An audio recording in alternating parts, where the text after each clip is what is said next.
Welcome to the Hustler's Guide to Flow. I'm your host, Marcia Miatke, and I'm taking you into the minds of some of the most incredible leaders in the medical, research, business, and yes, even spiritual fields to equip you with powerful insights and practical strategies to level up in business and in life.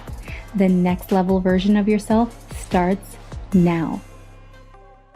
I had so much fun talking with former professional football player turned mindset consultant and high performance coach, Keyen Lage, that I had to invite him back on the show today to talk about the importance of balancing masculine and feminine energy in our relationships. We talk about how doing the deep work of unlearning who we are not is always a starting point for personal transformation, and what to consider in a coach if you feel called to work with one. Okay, welcome back, Keyen, to the show. I had to bring you back because I felt like our conversation was flowing yesterday and I actually just didn't want it to stop. So thank you so much for making the time to come back. Absolutely. I was more than happy to, and I could not agree more. The flow was real last night or last morning for you. Depending where you are in the world. Yeah, right. Depending where you're at. It was 24 hours ago from today, so it was that good. We came on real quick. Yeah, it was awesome. Okay, so yesterday we discussed how women tend to go into their masculine and how that in the end leads them to burnout and how it's not sustainable in their professional life, but also the impact that it has on their personal life in regards to their love and relationships in that. So I'd really love to get into now, what does that look like for the man? Like when the man is in a situation like that, what that creates. So can we start having a conversation around the masculine? I feel like we didn't really touch on that. And I think those are two really important pieces to understand. Yeah, absolutely. I would love to dive into that. And first thing I would like to do is say that when a woman is, let's say, not in deep in her feminine, she doesn't necessarily cause a man to change. She just exposes what's really there, which can be really powerful. It can actually cause a lot of growth on both their sides of being able to grow together, which can create a very, very strong bond in the end, both of you working towards trying to take from the other back what's naturally yours in a sense, right? You're like trying to learn from each other. I can speak from experience with myself and in attracting that type of relationship where I was unconsciously craving certain levels of the masculinity that she had, and she was craving certain levels of some feminine parts that I had. And so that's why we were such a great match. But it's been a process of then transferring the more feminine traits of me to her and the more masculine traits back to me. So it can be a very, very powerful thing, but ultimately things to look for in that more wounded masculine when you do attract a man, especially a lot of these very successful, earthly successful women, is that they're very attracted to guys with a lot of earthly success. And the problem with that is that a lot of these guys are actually just building this foundation around them of earthly success and making money to cover up a lot of deeper insecurities. And so when some of these more masculine women get into a relationship with some of these guys, they actually end up exposing them big time and realize that, hey, like they're not this truly masculine guy that I thought he was, even though it looks like it from afar. I can't tell you how many times I've seen that with some of my more successful, very forward-thinking entrepreneur clients of mine that are women, and have attracted that in men where it's like the sexy thing on the outside. It's like, oh, he's this guy that I can change and I can, I see him doing all these crazy things, making money, and I'll be the one to make him settle down. But in reality, they get into the relationship and they're like, whoa, like this is not what I thought that I signed up for. And it's actually them taking control instead of the man, and ends up being this big jumbled mess.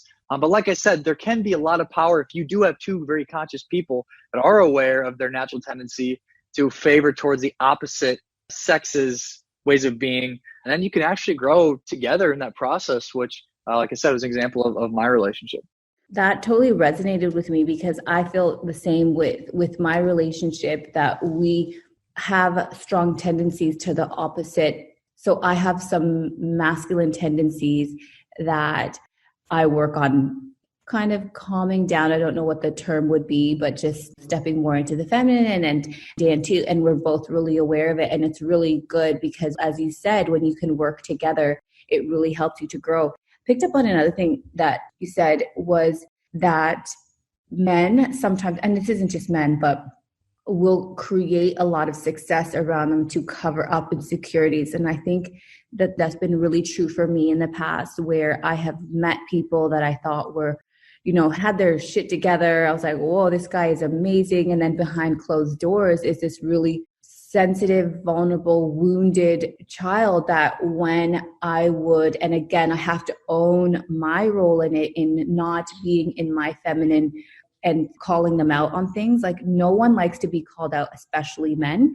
But I would find myself calling them out on things that were just like so out of alignment and like not in within integrity, and all of things that they were doing that I perceived was not authentic in their life. And they would completely go into this wounded attack phase because they are not used to having that from having this really worldly success, like very successful. No one ever questioned him, like the top of the organization. And then to come home to a partner who was in, at the time, her wounded feminine, and would be all like yelly and screamy and things like this, and call him out on where I thought his blind spots were, really revealed that he wasn't where I thought he was emotionally and psychologically in his development. So I think that's really important to know, that just because people look like they have their stuff together, or they worldly and earthly success, does not equate to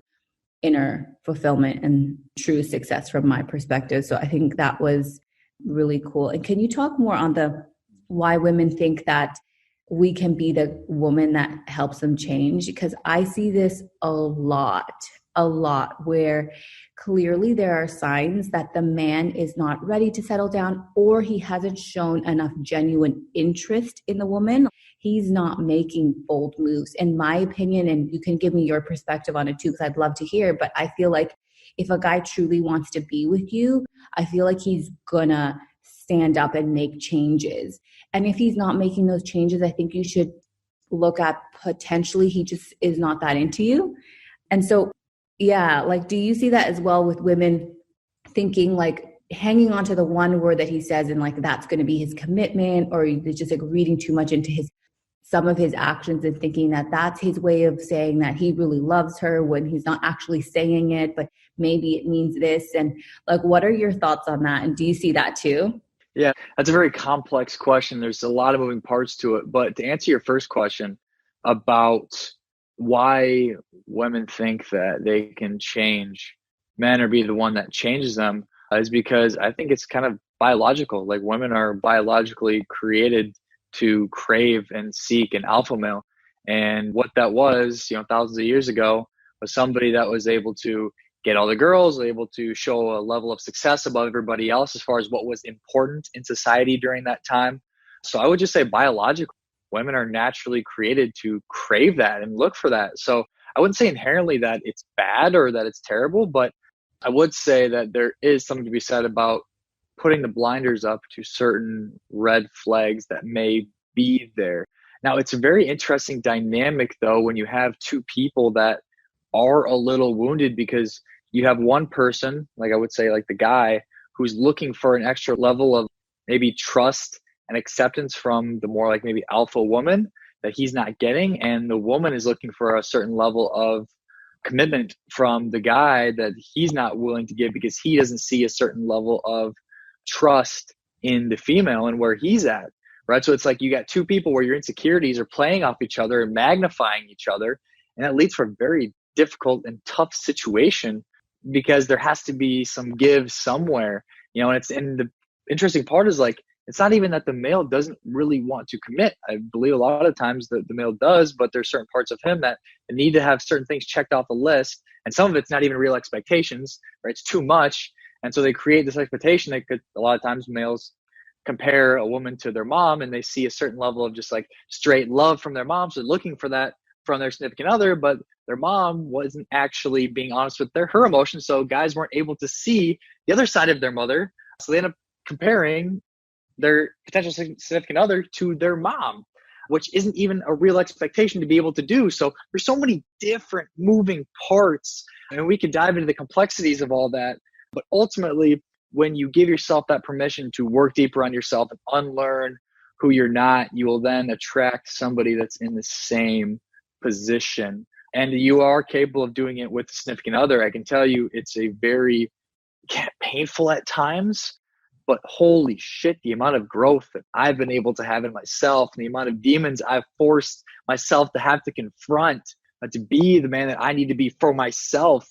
Oh my gosh, unbelievable, firsthand. It's been phenomenal seeing that. It's maybe not as easy as other relationships where two people have done the work and they come together and it's a little more easy, but it's very interesting dynamics when you get the wounded feminine and the wounded masculine together, because that can just create a huge shitstorm, or it can create something beautiful if they both have the understanding that they're trying to attain what the other has during that time and do it together. That's actually where a beautiful bond can form if it's made through. If you guys work through it together, then because you went through that struggle together, that's what creates bonds, right? Is those difficult times going through with somebody else. So you either end up very hurt in a sense, or it could end up very beautiful because the bond that's been built through that process of being able to take back what's rightfully yours in both situations. Yeah, I totally agree with that. So, and I was talking about how the man that looks like he has everything. I don't want to say that I'm saying it's across the board, guys. I may have misspoke there. I'm saying that some people that look like they have their stuff together may not. And so basically don't judge a book by its cover. Just because it looks like their life is together doesn't mean they've got their emotional life together. And on conversely as well, at the end of the day, women, we want to feel safe. And sometimes it's the guy that doesn't have the best car and that doesn't have, all the properties and this, really crazy career that is going to make you feel safest. So I think when you do a little bit of that healing work yourself, I know for me, I could tell a part of it was a wounding thing that I wanted to be with this guy that was really successful and all that. And now I look back on Mars at that stage with a lot of compassion and no judgment, but a realization that there was a little wounding there, and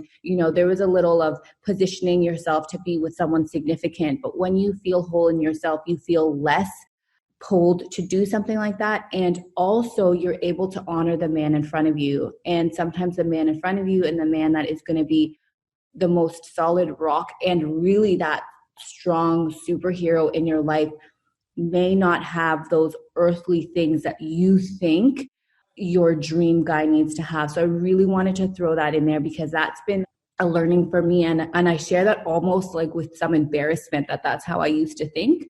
But I feel like maybe someone needs to hear that, and that, just the more you work on yourself, the less you will feel like a guy needs to tick all these really ridiculous boxes. And you were saying, it was making me laugh, we're comparing to your girlfriend or to your mother is really unfair because your mom loved you in a different way. I look at my son and he can do no wrong. I hope I do a good job of showing him how to treat women so he doesn't think that all women are going to treat him like I do. You know what I mean? That's so unfair to the woman. So I thought that was really interesting. That was cool. Yeah, definitely. Thank you for sharing that. I really appreciate you doing that because I think a lot of people did need to hear that. And to be honest with you, I would make the argument that the reason why many men are in the high up, very successful positions that they're in, maybe younger in their career, is because they were coming from such a place of lack. And if you actually did not do the internal work before that, what I've found to be true is that's almost the case, I would say, nearly every time, to be honest with you, unless they have already done a lot of that work underneath. Most of the time, it's them getting to where they need to be, having a ton of success because they feel like they needed that for the validation to feel good about themselves, which is why they got to that place in the first place. So and the next thing I'd like to say is that there's something very powerful in being able to come together with somebody and helping them reach their full potential. You and your situation you talked about, maybe if he doesn't have all the properties, he doesn't have all the money, doesn't have all those things, maybe you can actually be in the position where you can show your man love and compassion to empower him to reach his full potential, right? Because a man's going to be on his path and do his thing. And if you can be the one that's behind the scenes, that's where we're hey, baby, you got this. And so you heal certain parts of him emotionally through that unconditional love that you're showing. Now, it's earned throughout a relationship. It's not something that's just given all up front. Not to say that, but even too with the man, like giving a woman the ability to be able to be in a position where she feels comfortable enough to be able to do her own thing and feel like she's okay with that, right? So there's something very powerful in two people coming together in that instance and building each other up and really like pushing each other to be that version. But that can't come without some arguments and without some fights, because like everybody that says, oh, it's been 6 months, we haven't had an argument. Well, I would argue that your relationship is built off masks, because that's not real. You can think that it is, but eventually the chickens will come to roost and you'll have to confront some shit that needs to be confronted. And I've seen that too, when there is so much money involved or success that like, hey, we're traveling, we're doing this, it's extravagant, we don't have to confront any of our problems because we have money and it's fantastic. Not to demonize money, right? That's the last thing I want to do is demonize money, because money can provide a lot of very powerful, amazing things for ourselves, but also the world, right? So it's the last thing I want to do. But in the instance when you gain the money before you do the internal work, it can be used just as it was the reason why you got it in the first place, which is to mask insecurities. So you can use money in certain situations to prevent both of you from having to confront some deeper insecurities. In the context of a relationship, we're traveling, everything's great, it's romantic, we're in Rome, we're in France, we're doing all of this, it's great. But what happens when like something out of the norm happens where your money can't fix that problem? Then insecurities come out, right? So it can be a very actually scary thing a lot of the times, gaining certain levels of earthly success before some of the work's done, because then some of the things that you should be force yourself to confront, you're not able to, or you're not forced to, because money can be a band-aid to prevent you from experiencing that. Does that make sense? Yeah, 1,000%. Because I think a lot of people think that their life will be better with money. And of course, agreed with you that it can give you choices, it can give you a level of freedom, and that's awesome. However, when the money comes before your own growth, that's when I don't see long-term fulfillment in that. Eventually, like I always say, eventually you need to do the work. Eventually it'll come to a point where you need to do the work, because the money will only cover up so much. And you're so right that it's used like a mask. It's used as to hide the insecurities, but eventually everything comes to the light. That's like a universal law. Everything eventually comes to the light, and then you kind of have to face it.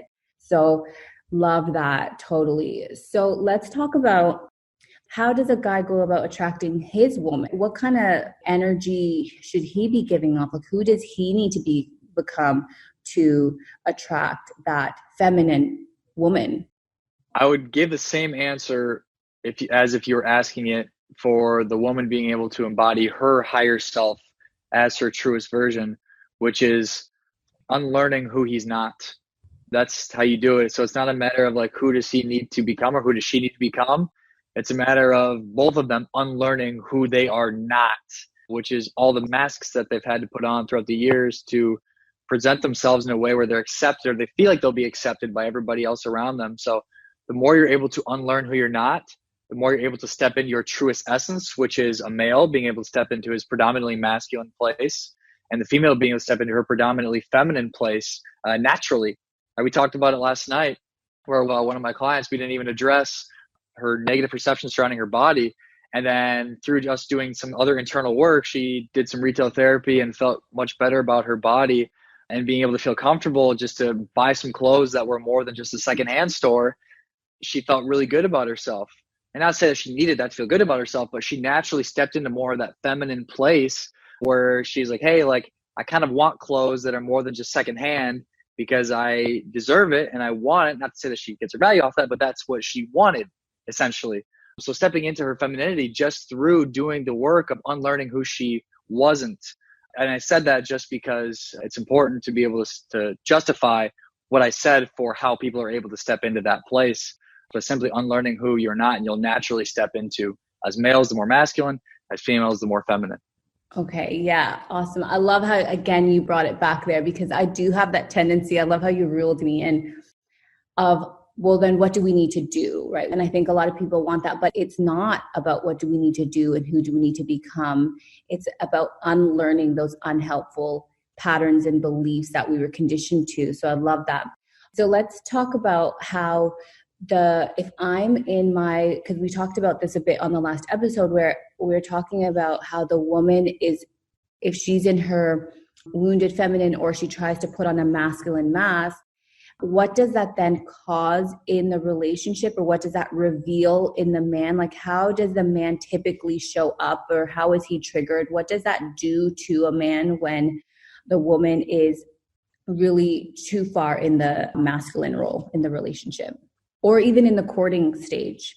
Yeah, no, definitely. That's a phenomenal question. And I like that you said to a man, but I would also argue that she is just a mirror for him. So he's already in his wounded place.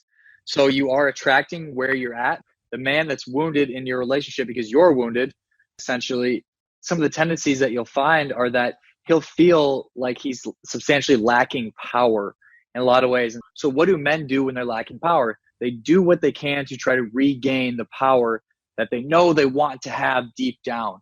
And what a lot of that looks like is not doing basic things around the house that their woman asks of them by rebelling against it. No, I'm not going to take out the trash because you're a bitch to me, so I'm not going to take out the trash, right? Or, it can be as bad as, going and watching a bunch of porn, right? Guys will do that to make themselves feel better, feel like they're in power, or go hook up with somebody else to feel like they're in power again. So never to justify that type of behavior in a sense, but when you're acting in your, I shouldn't even say acting, when you're being in your wounded feminine place, it's going to trigger those types of things in the wounded masculine, just as a byproduct of that dynamic, because a male is meant to feel empowered. And if he's not feeling that, he'll go find somewhere where he can. And a lot of the times it's in a very unhealthy place that men do that, because they don't know how to confront the situation or handle it. Like, they want to solve it, they want to figure it out, but they're at a place where they just feel like they can't.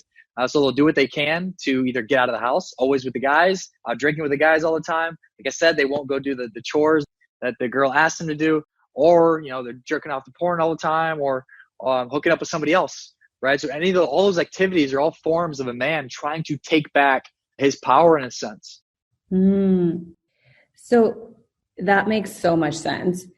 What do you think then is for the woman's part? So if she's not feeling protected in the man, let's say she is in her masculine and she's wanting him to protect her and kind of be that safe strength that she can go to, but he's not because she's in her wounded. What does then, that cycle, what is her response to him stepping into his masculine and running off and doing these things? Like, how would her response be? That is an amazing question. I think it's super relevant too for anybody listening, because then you can just become aware, like, wow, like maybe I am struggling with this. Maybe I do have this, because a lot of people, no, I don't have that. Or like, oh no, I'm fine. Like, I don't have this. So if this resonates with you, then you probably are dealing with a wounded version of your natural highest way of being. But what happens a lot with women is that they simply lose interest in the man.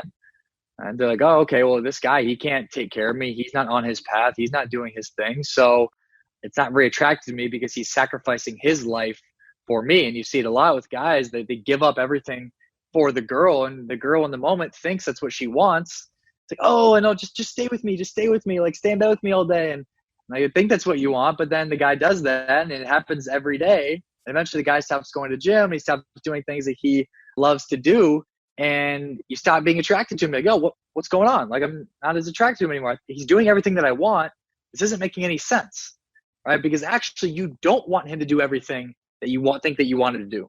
You don't want him to do that, no matter how much you think that you want him to be your slave, because then you will lose interest and you will start to, as men do, look elsewhere when you feel like you're not protected, right? When men feel like they're not in a position of power, they look elsewhere. When women feel like they're not protected, they look elsewhere. So you might start to find yourself, looking elsewhere, fantasizing about other guys that you feel like can fulfill that level of protection for yourself. But ultimately, yeah, I think the biggest point to get across is that like women listening to this, they might think that they want their man to do everything for them in regard to him sacrificing his own life for them. But you really don't, because if you haven't already, you're going to hit a point where you're not attracted to him anymore, or that attraction will start to lower. You'll sort of feel yourself like become less comfortable around him, or not comfortable at all. And that's simply because he's not in his position where he's on his path and staying true to himself, not telling you no. Women love to be told no unconsciously. Oh my God. Right? That is Baby, I so love true. you. Baby, I love you. But right now, I got to go do this thing. And you're like, I hate you because I want you to lay with me right now. But okay, It, okay, it's you do your so thing. true. You hit the nail on the head because I have seen this in my friends' relationships and, in my past relationships as well, where you've trained your little puppy to do all the things you want, and then you realize that you're not really feeling your little puppy anymore. And at the end of the day, we think we want all of the attention and our ego wants it, but our soul doesn't want that. Our soul wants a strong, powerful being so that we can be strong, powerful beings in our own way. And I have seen that so much. So, because I'm actually thinking of another situation where, do you think that also causes more fights, even though the guy is doing everything, or is there an underlying resentment to the relationship? It's like the underlying tone of the relationship is resentment because the guy's always doing what she wants. And here's the other thing, even if the guy is doing everything that she wants, a lot of the times she's not doing it at her level or the way she wants him to do it. So there's another level of shame to that he's bending over backwards and sacrificing his life to do everything for her. But then she's also like, oh, but he still does this. And so there's like that, where's that coming from? That nitpicky energy of like, he's doing it, but like, is that because she's just losing attraction now? And she's just like, now he can do no right because he's been trying to do all the right by her. Does that make sense? Mm-hmm. Yeah, absolutely. And once again, it's a phenomenal question. I think it's the same thing as what men might do with success. Men might think that I'm going to keep trying to get more and try to get more. Then when I get some success, well, like, okay, that felt good, but it's not enough. I need to have more. I need to have more. I need to have more. I think women might do that in the sense of favor or time and attention from their man because they think that they want all of this time. They want to spend every waking hour together.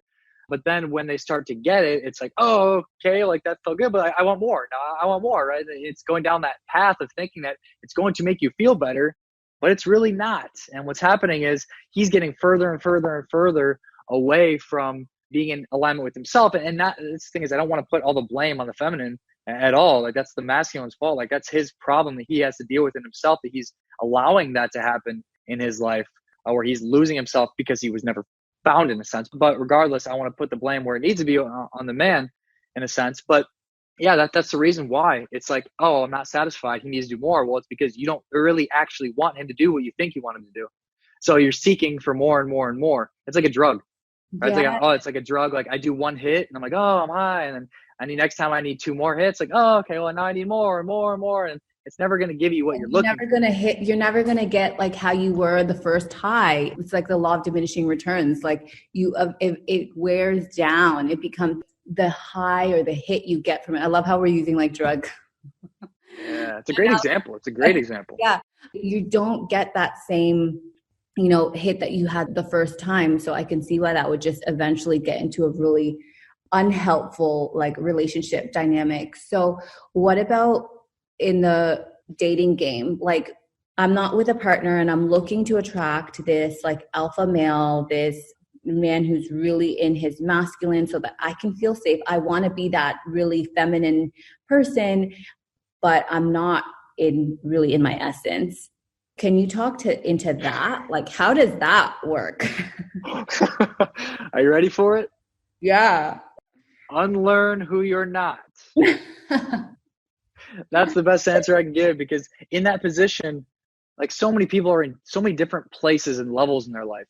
And to give one answer, like as far as like, hey, just do this thing, or hey, like if you just do this, then you'll attract the guy, but you might attract the guy, you might get him into your life, but ultimately your vibration isn't actually in alignment with what you're portraying yourself to be.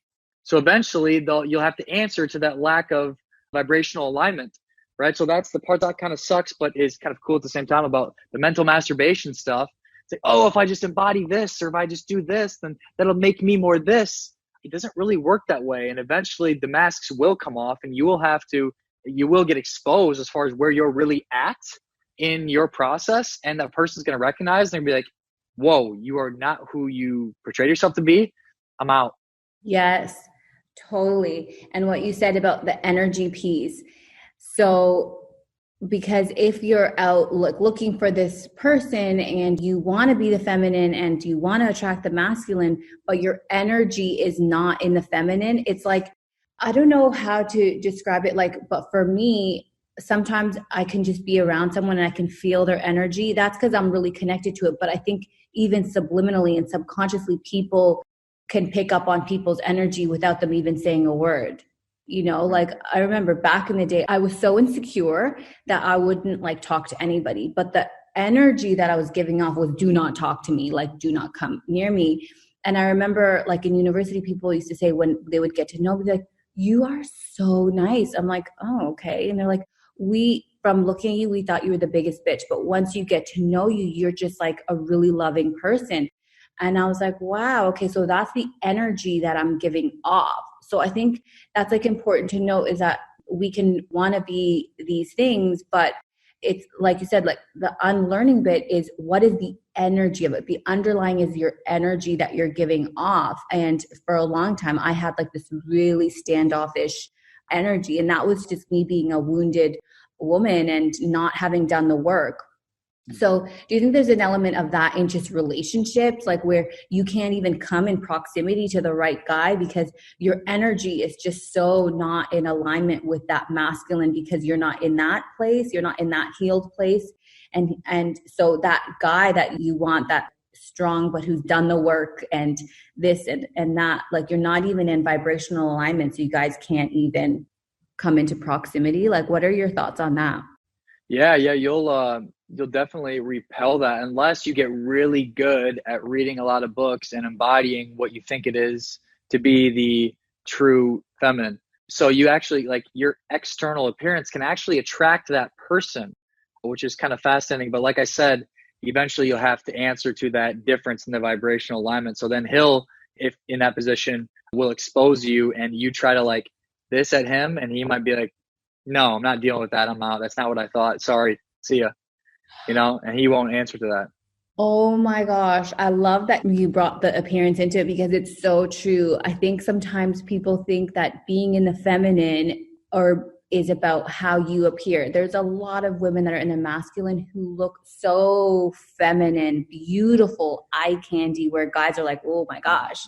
And then there is women who are like a lot more understated and, you know, aren't that like, oh my gosh, drop dead gorgeous girl, but they are so in their feminine and you can see the men around them because they are just so in their feminine. And the opposite is true of men. Like sometimes you see this like jacked guy and you're like, oh, because we think muscles equals strong. Like, no, just because he's like ripped doesn't mean he could be the biggest mama's boy and like just need to be, you know, taken care of all the time and not in his healthy masculine. So I love that you brought that into it because I think, yeah, there's thing like, oh, if I'm just like the piece and like just do my hair and makeup and like I'll attract the guy and that's going to last you like a minute or two. And Yeah. And then you guys, and then he'll realize, yeah. And then it'll be like, whoa, no, right? And then that's the difference between self-care and self-love right there, though, too, right? The perception of like, there's been this like thing that's like self-care and self-love are kind of the same thing. Self-care is just like taking care of that external appearance, and which is important, absolutely. And then self-love is actually doing that internal deep work. And a lot of people mistaken, you know, doing self-care and thinking that's enough to make up for the lack of self-love that you truly have for yourself. And self-love is really just giving yourself the permission to unlearn who you're not. That's what real self-love is. And so it's not this bullshit definition of what everybody thinks it is as far as the self-care stuff. It's very different.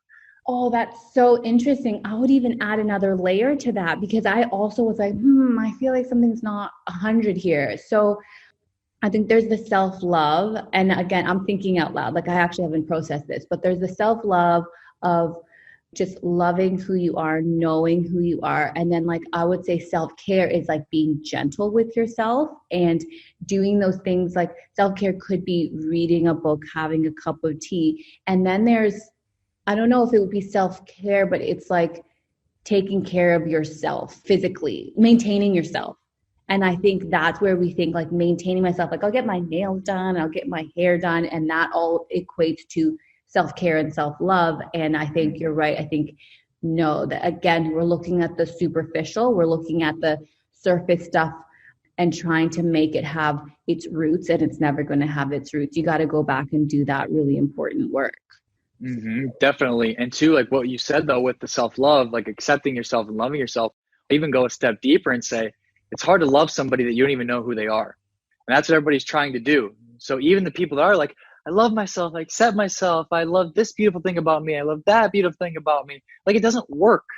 It doesn't work unless you've actually unlearned who you're not. Because if you're in that position where you haven't unlearned who you're not yet, you're trying to say that you love somebody that you're not even that. And you as your higher self will recognize that. Your higher self's like, what are you talking about? Like, that's not even us. Like, the person that you think that you are right now, like, that's not even us. And so you're always going to have this battle inside. So you can, do all the mental masturbation in the world of saying, I love myself, I accept myself. Yes, it feels so good. But it doesn't really mean anything unless you've unlearned who you're not. Because your higher self will recognize and know that you're not actually loving you as your higher self. You're loving the masks that you put on, right? Which further solidifies the need and the love for the masks, which is actually counterproductive to you getting better. Woo, which is crazy. Yeah, that was bombs right there. And like, that's one of the reasons I think people who've done the work say it doesn't work. It's because you were addressing what you were just saying. You were addressing your mask. You were trying to love that mask. And then because those processes that you did didn't work, it's because you hadn't gone deep enough to the core of who you are. And as you said, your highest self will not take it. Eventually, it's gonna pull up the curtain, expose everything, and then you have to eventually do the work. Like, that's what I love, that there's so many people in the coaching space. I feel like we're moving, the whole global consciousness is rising, and we're seeing a lot more coaches and people like healers and people in the space really trying to serve.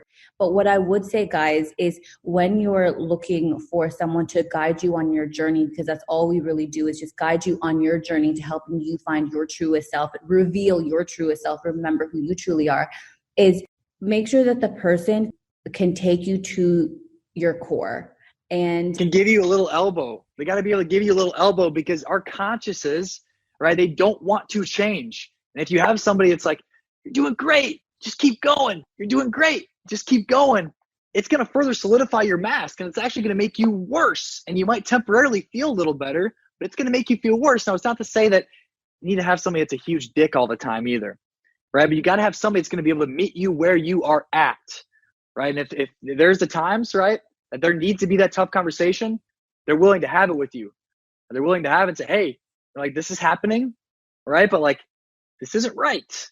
Right now, into being able to position, it's able to resonate with them. So you, like, as a good, great coach, you're able to kind of sneak in there, right, and meet them where they're at and get while their brain's not really in a place of following you, and distract the conscious brain. And then you get to the unconscious and you plug something in. I could go on for that forever, but like, really, being able to have somebody that can call you on your shit, because so many people are afraid to do that, especially healers, people that are coaches. They care so much about people that a lot of the times it's not their care for people that causes them not to be able to be honest and truthful with the other person, but it's their own insecurities in themselves they haven't dealt with. So a lot of coaches, they haven't dealt with their own shit, even though they have all the mental masturbation in the world. Real quick, I want to say something too, real quick, Marcia, is I refer to the mental masturbation a lot, and there is a time and place for it, but it's once the internal work has been done. So then that matters, rather than the technical stuff. The mental masturbation is like, oh, okay, well, that's how you do that thing. Oh, that makes sense. Like the masculine feminine, it's like, oh, well, like, that's what that looks like. Oh, okay, that makes sense now, right? So I'm like a blank slate, and now I can embody these things. But if you haven't done the unlearning, then the mental masturbation doesn't really do a whole lot for you. So I refer to that a lot, but I really want to clarify that. Yeah, I love that. Thanks for that clarification. And you were saying that like some coaches, like they're not able to give you that sometimes not so gentle nudge and making you do the work and go deeper.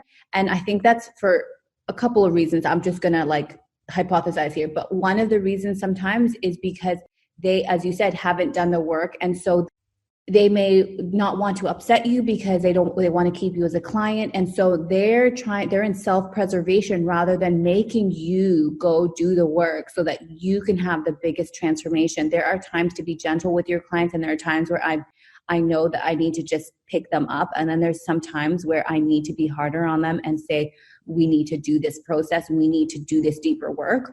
And on that, and I think this is like the most important point that I want to make on this specific coaching bit, is that we cannot take people where we haven't gone ourselves, i.e. there's a lot of coaches out there that are doing great work in terms of like, I can help you reach 6-7 figures, I can do this and and all that stuff. And then there's coaches like, I can help you do that. But a lot of the times, the reason we are not reaching our goals is because we don't believe we're worthy of it. You know, we will never out earn our inner child. So if we haven't healed that inner child and we haven't done that work, then I can give you all the 6-7 figure strategies that you want, but you're not going to actually get there. So you need a coach that has done that deep work, that has done deep healing work on themselves, because how are they meant to hold your hand? I cannot take my clients anywhere that I haven't been. So it's made me really step up my game in terms of my healing, because that's where I specialize in. And then, of course, yes, as you were saying, and using your term, you can do the mental masturbation after you have done that deep healing work. So what I would say on that, and you know, you and I have been vibing. We like literally just came into each other's energy fields for like recently. And I love the work that you're doing, and I love that you're doing the deep work. And I think when it comes to finding a coach, you need to find a coach like Keyen, someone who is really committed to doing that inner work, because you need that foundation. And then you go do the business coaching, and then you do all the other coaching that you feel you need to do to take your business to the next level or to whatever. But you need to have that foundation, or everything you try to build on top of it is going to crumble. I have seen it happen. I've seen it happen to myself. I've seen it happen to my friends and my clients. You have to go back and do that work. So important. 100%. And I think the beautiful part too, when you do find somebody, and it's kind of the same thing. It's like, okay, well, how do I find somebody that I know has done the work? And that's honestly difficult. It is. Like, I can see how that would be tough, just because, like you said, there is more and more people entering the coaching space. I mean, it's becoming more and more saturated because people are selling people on a dream to make money. And if you're getting into the coaching space because you want to make money just for yourself, then you're in it for the wrong reason. And I think that's a huge problem, is that there are so many people like, hey, you want to make 6 figures a month, just be a coach. And you're teaching people how to make money being a coach, when all these people are so fixated on making the money that they lose sight of what it is and the responsibility associated with being a coach. It's a huge responsibility. That's why I don't even really like to associate with the name coach, because of kind of the negative connotation that I know a lot of people have given to it, at least in my own experience. But the really interesting part too is when you do find somebody that is committed to working on themselves and unlearning who they're not, you actually, like, all the other areas of your life, so like the relationships, your business, you as your overall joy and happiness in yourself, all those things actually get better when you work on the core of what's happening. And now your potential for that may only be as high as your level of skill that you have, like the mental masturbation stuff, like learning how to run a business properly. But really, like, if you already had that skill, at least what I found with many of my clients is like they regress a little bit in their business just because a lot of the foundation was stuff that had to be moved and restructured, but they actually end up having more success and making more money working less when they do the internal work of unlearning who they're not, which is fascinating in itself. We can have a whole other topic conversation about that, right? But that's it right there. You don't need all these other different coaches for all these different spaces. When you learn to unlearn who you're not, then it's the easy part. I would agree with that. And that was actually even the case with me when I started delving into personal development. I already had like a really good career. But the more I went in and really focused on building up who I am and discovering myself, really learning to love myself, I actually wasn't focused at all on my business. Like, I was working in corporate at the time, had a good job and everything. But because I was so committed to me and just growing me, that I literally picked up my head and opportunities were coming to me. Like, the career was taking care of itself because I was taking care of me. And I talk about that all the time because it was such a transformational time in my life where I literally was not focused on the goal. There was no business goal. There was like, okay, I'm going to go to work every day. My goal was, I'm going to go to work every day and I'm going to give it my best. That's it. I'm going to come home and I'm going to do the work. I would do all of this work on myself. And, obviously hired coaches and things like this. But my goal was not, I need to, become this type of earner and I need to have this. There was no goal around that. The goal was just get to know Mars, love Mars for who I truly am.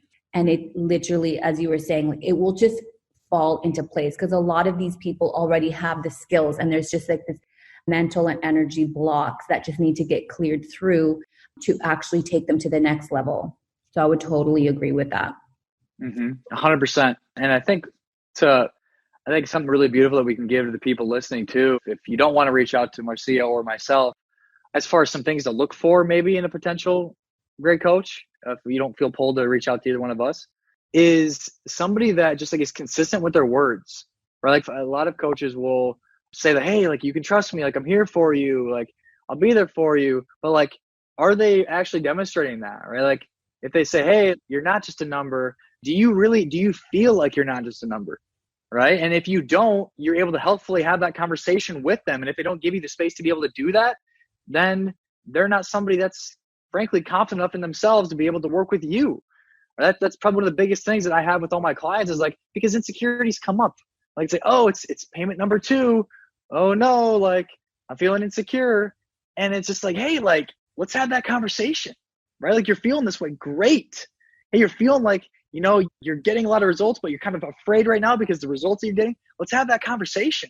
Right? Let's do that. Like, I'm not going to demonize you. I'm not going to like bypass your emotions, how you're feeling, because that shit's real. Right. And that's where a lot of the growth actually happens in those moments when we can have that open dialogue where we can just communicate back and forth and just be real about where we're at. Mm-hmm. Right? If you don't have that with a coach, I've seen with a lot of people that I've worked with is in the past, they've had coaches where it's just like, oh, well, I wasn't getting this. And, I thought I would get this. And eventually there was so much miscommunication that it just fell out. It was because your coach didn't provide them the space to be able to open up and do that. That's a coach's job. It's not your fault. Mm-hmm. It's not your fault. Yeah, I would agree. Right? I've experienced that as well with coaches where, I've invested big dollars and, the beginning was really good. They were really interested. And then by the end, it was kind of like I was not important anymore. So to add to what Keyen's saying, I think to know if you're looking at the deep work, there's kind of like two things to consider is, do you feel a connection with this person? Like, do you feel like this person is genuine? And I think you can just kind of feel that with people. Like this person feels genuine. Like if you feel at all like an icky feeling from the person, do not give them your money. And in regards to the work that they do, what I find is a really good question to ask is just ask them like, oh, what kind of work have you done on yourself? Now, don't be looking for like a bunch of certifications. If they give it, awesome. But what you're actually looking for is the type of response that they give you. There it is. If it's triggered the F out of them, either they haven't done the work or they're not confident in their skills or they really haven't done the stuff that they're pretending to have done. But if they can because for real, like if I were to hire like an energy healer or something like that, and I reached out and they're like, hey, what kind of work have you done? And they're like, oh, hey, and they did beautiful energy about them. And they were like, I spent, several years doing this, and it might not have been a qualification or a training, but if I feel like my energy is good about them, like I'm going to follow that. But if they're like, you know what I mean? If they're like standoffish or something about, that's going to give you a signal in terms of like, do you actually want to work with this person? So that's what I would add to looking for a coach. That's it. I think that's perfect. What we shared, like not even going any more than that, like especially what you said, that response and how they come back to you will be the determining factor for sure. That's like it right there. Like that's it. That just feels like, yes, that's it. That's awesome. Well, Keyen, I have loved both of our conversations so much. You are just I feel like our energies just go, and I love just everything that you're saying and what you stand for and how you're really calling people to do the work. Now, I already asked you what, we've already just had an interview where I asked you what you want your legacy to be. So what are just like some final words you want to leave the listeners with before we go? It's like, give yourself that permission to reach out to somebody. If you have not consciously done the work, there is work to be done. Right? So if you're sitting there wondering, you're like, oh, well, maybe I have something, maybe I don't. If you haven't consciously done the unlearning, you do. And that's actually the thing that's telling you that you need to, is you telling yourself that you don't need to, which is kind of interesting in itself. But just give yourself that permission to at least just like reach out to somebody, and have a conversation. You don't have to go 3, 4, 5 steps down the road. Like, oh, well, what happens if this happens? Or what are we going to do 5 months from now? What happens if that? Just reach out to them. Just like shoot them a message. And if it's meant to work in the way it feels like it's supposed to, then it'll lead to another conversation. It'll lead to a greater conversation, and it'll just flow into place, right? It will, right? But just give yourself that permission. Okay, guys, I hope you got some powerful takeaways from this episode. If so, please share it with someone. And if you haven't done so already, please subscribe and review, as it helps us to spread our message of inspiration. Sending you so much love, and I'll see you on the next episode of The Hustler's Guide to Flow.